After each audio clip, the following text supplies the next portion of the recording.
Hello dear children, let's start today with maths, first chapter, rational numbers. So let's have a revision very quickly. Natural numbers. Now what are the natural numbers? So natural numbers starts from 1, 2, 3, 4 and then it's infinite, means it is countless. Then comes the whole numbers. So the whole numbers you can say is a combination of natural numbers in which you take the numbers from 1, but ahead of 1 you also add a 0 and it goes on from 0, 1, 2, 3, 4 and dot dot dot, which means infinite. Yes. And then there is integers. What are these integers? Now we have seen that natural number starts from 1, whole number starts from 0 and integers takes 0 also, 1 also. That means the integer is a natural number also, has whole numbers also, and plus it is a bigger brother as it has the combination of the negative numbers also. So the negative numbers, if you see on the left hand side, are dot dot dot, which indicates it's infinite, and the positive integers, that is 1, 2, 3, it is also infinite. Now this is the main topic of our chapter, rational numbers. Now what is this rational numbers? The definition says the numbers of the form m upon n are called rational numbers. Now what is this m upon n? This m upon n can be any alphabet or it can be any number. So when you divide m by n, it should not be equal to 0. For example, when I take 11 divided by 11, so what will be the answer? You will get a 1 and not a 0. So remember this, that the denominator should never be a 0. And we have also seen that like the other numbers, natural numbers, whole numbers, all these rational numbers are also infinite. So keep this in your mind. The rational number is in the form of m upon n. Now what is this m? M is the numerator and n is the denominator. So it will always have two numbers, one in the numerator and the other in the denominator. And what is the most important rule is that the denominator should not be equal to 0. For example, if I say 7 upon 0, so is it a rational number? The answer is no, it is not a rational number. However, if I take 7 upon 5, 6 upon 2, 4 upon 5, so all these things, are these rational numbers? The answer is yes, they are rational numbers because it is in the form of numerator and denominator, and where the denominator is not equal to 0. So this is known as m upon n and n is not equal to 0. We will go through each of them. What is the first rule? Check the sign whether it is positive or whether it is negative.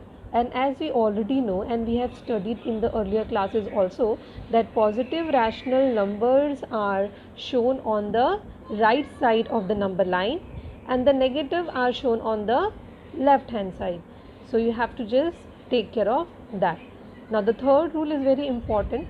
The denominator shows the parts from 0 to 1, 1 to 2 and so on. So children, for example, if we have 7 upon 3. So if you see the denominator, so how many parts is indicating? It's indicating 3 parts. So for example, if we have to divide this number line, so let's first of all write down the numbers. So over here, what do we take here? 1, and over here we take 2. So these are the positive side, right? And over here if we take -1, same distance of course on both the sides. So from 0 to 1, how many parts shall I divide? The answer lies in the denominator of the question. It says it should have 3 parts. Now children, remember, 3 parts does not indicate like this 3 parts you can draw. You have to always do a minus in the denominator. So when we do 3 minus 1, what do we get? We get a 2. So that means total division I have to make a 2. So for example, I do 1 and I do a 2. Okay. So how many parts I have got? This is first part, second part, third part. Correct? See, 3 parts. And how many divisions I have done? 2 divisions and 3 parts. Okay, so this is like how you divide the parts according to the denominator, and it's showing 7th part. So from here again what I will do is that again from 1 to 2 again how many parts I will do? I will again do 3 parts. Actually I should draw 2 lines, so 1 and 2. Now again I will go ahead because I want the 7th part, so I will count from here. This is 0, 1, 2, this is 3, this is 4, this is 5, and this is 6. That means I will extend this and I will take one more point here, and this is 7. Okay, so this will be my answer. This will be 7 upon 3. So children, see how simple it is to plot. And see the 4th rule, that is the last rule. Divide the parts, check the numerator, count the dots and plant. So you have to see the numerator, count the dots and plants. Ahead we will solve some exercises so the concept is clear. Okay, so children, this is practice set 1.1 first question. Now let's see the numerators. This is 3 upon 2, rational number 3 upon 2, this is 5 upon 2, and this is minus 3 upon 2. What is the common here? The common thing over here is the denominator. So that means we will take a same number line, we will take and show all these rational numbers. So first of all, the first rule is that positives on the positive side and negatives on the negative side. But one mistake is here, we have not shown the negative sign here. So this is minus 1, and this one will become minus 2, and this one will become minus 3.